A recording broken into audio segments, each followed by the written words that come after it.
नमस्कार।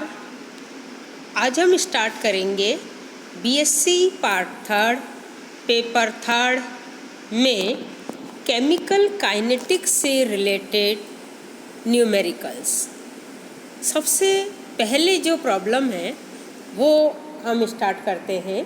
देखिए, प्रॉब्लम ये है कि कोई रिएक्शन है A plus 2B plus 3C से ये प्रोडक्ट बना और इस प्रॉब्लम में आपको दिया हुआ है वेग नियम, जिसका कि वेग is equal to K into concentration of A multiplied by concentration of C square. ठीक है, अब आपको A, B और C के संदर्भ में अभिक्रिया की कोटि, अभिक्रिया की कुल कोटि और अणुसंख्यता बतानी। ठीक है, प्रॉब्लम को आप ध्यान से सुनिए। प्रॉब्लम में ये रिएक्शन दी हुई है और इस रिएक्शन की रेट लॉ के अकॉर्डिंग रेट दी हुई है और वो ये है। ठीक है, तो हमें A, B और C के संदर्भ में ऑर्डर कैलकुलेट करना है। तो देखिए, हमें अगर ये नहीं दिया हुआ होता तो हम रेट लिखते अलग। अब क्योंकि हमें ये दिया हुआ है तो इसलिए इसके अकॉर्डिंग A के रेस्पेक्ट में जो ऑर्डर है वो 1 आएगी, B की रेस्पेक्ट में ऑर्डर 0 आएगी और C की रेस्पेक्ट में ऑर्डर 2 आएगी। यानी तो टोटल ऑर्डर ऑफ रिएक्शन जो है वो 1 + 2 = 3 होगा।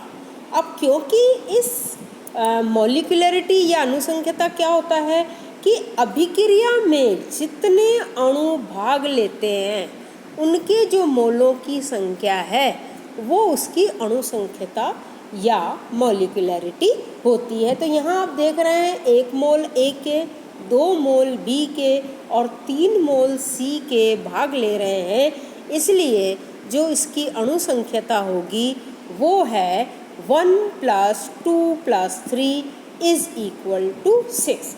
तो ये इसकी मॉलिक्यूलरिटी होगी 6। ठीक है, तो इस तरह के जब प्रॉब्लम आते हैं तो आपको इस प्रॉब्लम को ध्यान से देखना है कि आपको अगर उसकी रेट दी हुई है तो आपको उसके अकॉर्डिंग सॉल्यूशन निकालना है, और अगर आपको रेट नहीं दी हुई है तो फिर जो रेट इक्वेशन है उसके अकॉर्डिंग उसकी कोटि और उसकी अणुसंख्यता निकालनी। अब दूसरी प्रॉब्लम है जो अधिकतर एग्ज़ाम में आ जाती है कि जैसे एक रिएक्शन है N2 + 3H2 = 2NH3।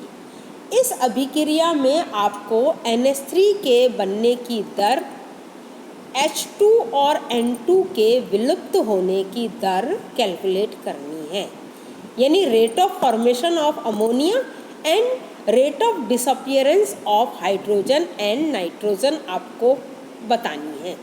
तो rate of formation of NH3 है, जैसा कि यहाँ पे लिखा हुआ है, प्लस 1/2 dNH3/dt। ठीक है, and rate of disappearance of N2 होगी = -dN2 / dt, और rate of disappearance of H2 होगी = -1/3 dH2 / dt। ये इसकी रेट ऑफ डिसअपियरेंस होगी। तो ये आपको पता होना चाहिए कि क्या आपको रिएक्शन दी है और उसके हिसाब से क्या सॉल्यूशन होना चाहिए। इससे रिलेटेड न्यूमेरिकल हमने पहले भी देखे थे, तो आपको इन सब बातों का ध्यान रखना है। और अब जैसे एक प्रॉब्लम ये दी हुई है कि the data below are for the reaction of NoNCl2 to form NoCl at 295 Kelvin. The concentration of Cl2 given and concentration of NO given and initial rate mole per liter given. तो in experiment number 1 concentration of Cl2 is 0.05 and concentration of NO is 0.05 and initial rate is 1 × 10⁻⁻⁻⁴ 0.3, in second 0.5, 0.15, and concentration of NO is 0.05 and initial rate is 3 into 10 to the power minus 3, and in third experiment 0.05 concentration of Cl2 and NO 0.15 and initial rate is 9 into 10 to the power minus 3. Problem है what is the order with respect to NO and Cl2 in the reaction. पहले तो आपको NO और Cl2 के respect में कोटि निकालनी है, दूसरा आपको वेग नियम बताना है यानी रेट एक्सप्रेशन लिखना है, right the rate expression. Third आपको रेट कांस्टेंट यानी K कैलकुलेट करना है, एंड फोर्थ जब आप रेट कांस्टेंट कैलकुलेट कर लें तब फोर्थ है determine the reaction rate when the concentration of Cl2 and NO are 0.2 m and 0.4 m respectively। ठीक है, सबसे पहले हम NO और Cl2 के रेस्पेक्ट में ऑर्डर कैलकुलेट करेंगे। तो आपको जैसा अपन ने पहले किया था, आपको इसी इक्वेशन नंबर एक्सपेरिमेंट नंबर 1 के लिए जो आपको रेट लिखनी है वो होगी K इज़ इक्वल टू आपको जो रेट लिखनी है वो होगी rate is equal to K into concentration of Cl2 multiplied by concentration of NO। ये आपको फॉर्मूला लिखना है। ठीक है, अब रेट आपको इनिशियल रेट जैसे 1 into 10 to the power minus 3 is equal to K into concentration of Cl2। ये देखिए आपके यहाँ पर दी हुई ना कंसनट्रेशन ऑफ Cl2 जो आप लिखेंगे तो rate is equal to concentration of Cl2 0.05 and concentration of NO 0.05, इस तरह से करके और आप इसको इक्वेशन नंबर 1 लिख देंगे। इसी तरह से इस सेकंड एक्सपेरिमेंट के लिए आप इसी तरह से रेट लिख देंगे और थर्ड एक्सपेरिमेंट के लिए इसी तरह से रेट लिख के और फिर आप NO और Cl2 की आप रेट कैलकुलेट करेंगे। तो इस NO के संदर्भ में रेट 2 आएगी और Cl2 के संदर्भ में रेट 1 आएगी और इस तरह से आपका जो रेट एक्सप्रेशन होगा वो होगा rate is equal to K into concentration of Cl2 multiplied by concentration of NO की पावर 2। इस तरह से ये हमारा सेकंड हो गया। फर्स्ट प्रॉब्लम सॉल्व हो जाएगी, सेकंड हो जाएगी। थर्ड आपसे रेट कांस्टेंट की वैल्यू कैलकुलेट करने को कह रहे हैं। तो हमने कोई एक एक्सपेरिमेंट लिख लिया, जैसे एक्सपेरिमेंट नंबर 1 लिख लिया तो K इज इक्वल टू 1 में है rate 1 into 10 to the power minus 3 divided by Cl2 की कंसनट्रेशन और NO की कंसनट्रेशन लिख के और उसके रेस्पेक्ट में हमने रेट कैलकुलेट कर ली और वो आई हमारी 8 litre square mole minus 2 second inverse. ठीक है, उसके बाद आपको क्या प्रॉब्लम दी हुई है, ये लास्ट जो प्रॉब्लम दी हुई है कि अगर Cl2 और NO की कंसनट्रेशन 0.2 m और 0.4 m कर दें तो आपको रिएक्शन रेट कैलकुलेट करनी है। तो इसकी सॉल्यूशन के लिए देखिए हमने फिर से लिखी rate is equal to K into concentration of Cl2 multiplied by NO की पावर 2 और K हमने कैलकुलेट कर लिया था वो है 8, वो हमने यहाँ पुट कर दिया और अब हमने Cl2 की जो रेट दी हुई है वो हमने लिख दी यहाँ पर 0.2 m और NO की हमें 0.4 m दी हुई है वो हमने यहाँ लिख दी रेस्ट टू पावर 2। इसको जब आप सॉल्व करेंगे तो हमारे पास ये सॉल्यूशन आ जाएगा rate is equal to 0.256 mole litre की पावर माइनस 2 एंड सेकेंड की power mole litre inverse second inverse, ये हमारे पास रेट निकल के आ जाएगी। इसका सॉल्यूशन एक बार आप अपनी कॉपी में करके देखिए। ठीक है, अब हम अगली प्रॉब्लम देखते हैं। जीरो ऑर्डर रिएक्शन की प्रॉब्लम है कि एक शून्य कोटि की अभिक्रिया को 40% पूर्ण होने में 120 सेकंड लगते हैं, तो 200 सेकंड बाद अभिकारक की कितनी मात्रा बचेगी। तो उसके लिए हम क्या करेंगे, सबसे पहले शून्य कोटि अभिक्रिया के लिए रेट इक्वेशन हमने लिख ली और वो है K0 is equal to X upon T, ये हमने निकाली थी। ठीक है, अब माना कि प्रारंभिक सांद्रता हमारी A है और टाइम पीरियड टी जो हमें दिया हुआ है वो है 120 सेकंड पर, जो हमारे प्रॉब्लम में दी हुई है x है 0.4a, 40% दी हुई है तो हमने उसको 0.4a लिख दिया। ठीक है, तो K0 is equal to 0.4a upon 120, इसका टाइम आ गया। ठीक है, x 0.4a हो गया और डिवाइडेड बाय t 120 हो गया। ये हमारी इक्वेशन नंबर 1 हो गई। उसके बाद अब वो कह रहे हैं कि 200 सेकंड में निकालना है, तो माना कि 200 सेकंड पर अभिकारक एक्सडेक्स क्रिया करता है, तो इसलिए उसके लिए हमने क्या लिखा, K0 इज इक्वल टू एक्सडेक्स अपॉन 200।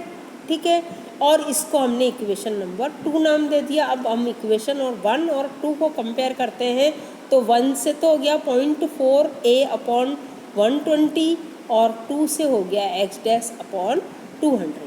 और जब हम इसको सॉल्व करेंगे तो हमारे पास एक्स डैश निकल के आएगा 2/3a। तो बची हुई मात्रा कितनी हुई, is equal to a minus X dash, और a माइनस एक्स डैश हमारा आया 2/3a, और इसका जो सॉल्यूशन आया वो है 1/3a। यानी हमारा जो आंसर होगा वो प्रारंभिक सांद्रता का 1/3 भाग यानी 33.3% आंसर होगा। ये आपका आंसर होगा। ठीक है, चलिए अब हम दूसरी प्रॉब्लम देखते हैं फर्स्ट ऑर्डर रिएक्शन से रिलेटेड। देखिए, प्रॉब्लम ये दी हुई है कि एक प्रथम कोटि की अभिक्रिया के 90% पूर्ण होने में 60 मिनट लगते हैं। अब अभिक्रिया के 50% पूर्ण होने में लगने वाले समय की गणना कीजिए। ये प्रॉब्लम आपको दी हुई है। ठीक है, अब क्योंकि हम फर्स्ट ऑर्डर रिएक्शन के लिए ये जानते हैं कि rate constant K is equal to 2.303 upon T log A upon A minus X, और गिवन है हमें t तो है t है 60 मिनट।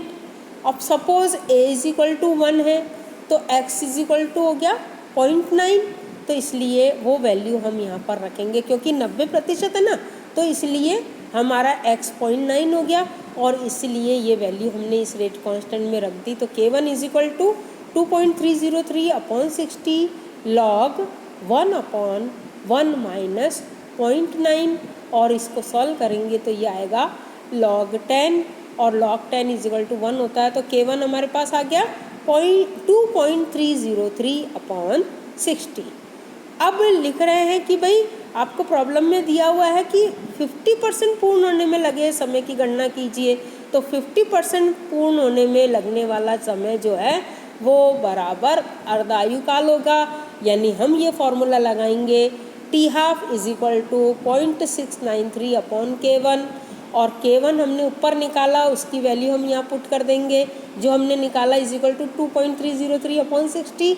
तो T½ is equal to 0.693 upon 2.303 into 60 which is equal to 18 minute. इसको सॉल्व करेंगे तो T½ 18 मिनट आ गया। ये आपका आंसर आ गया। अब हम एक सेकंड ऑर्डर रिएक्शन से रिलेटेड प्रॉब्लम देखते हैं कि किसी द्वितीय कोटि की अभिक्रिया में प्रारंभ में दोनों अभिकारकों की सांद्रता 0.2 मोलर है। अभिक्रिया 200 मिनट में 50% पूर्ण होती है, तो इसके वेग स्थिरांक का परिकलन करो। अब 50% का मतलब हुआ, हम यहाँ पर फिर से अर्धायुकाल लगाएंगे और हमें यहाँ पर दे रखी है दोनों अभिकारकों की सांद्रता बराबर है। माना अभिकारक A और B है तो A is equal to B हो गया। तो क्योंकि दोनों की सांद्रता बराबर है और उसके लिए जो हमारा हाफ लाइफ पीरियड है वो होगा T½ is equal to 1 upon K2A, और A हमारा है 0.2 मोलर और T है 200 मिनट, और हमें इसका रेट कांस्टेंट कैलकुलेट करना है, तो K2 is equal to 1/A T½ ए हमारा हो गया 0.2 और T½ हो गया 200। और इसको जब आप सॉल्व करेंगे तो आंसर आएगा इज इक्वल टू 0.025। तो यानी जो रेट कांस्टेंट जो हमारे पास कैलकुलेट होके आया वो है 0.025 litre mole inverse minute inverse. इसी तरह के और न्यूमेरिकल आपकी बुक में पीछे दिए हुए हैं, आप उनको अपनी कॉपी में सॉल्व करके और आप देख सकते हैं। Thank you.